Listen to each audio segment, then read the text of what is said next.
الله لا إله إلا هو الحي القيوم لا تأخذه سنة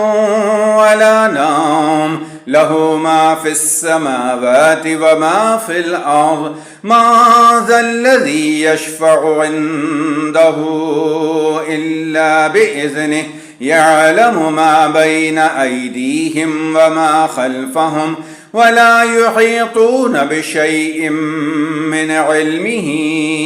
إلا بما شاء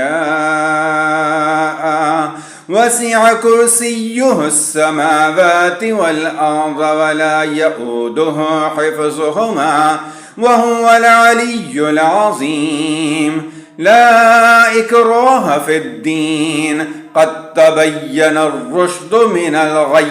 فمن يكفر بالطاغوت ويؤمن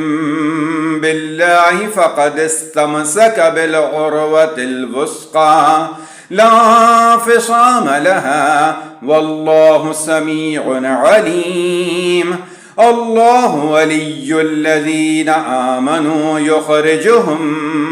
من الظلمات إلى النور والذين كفروا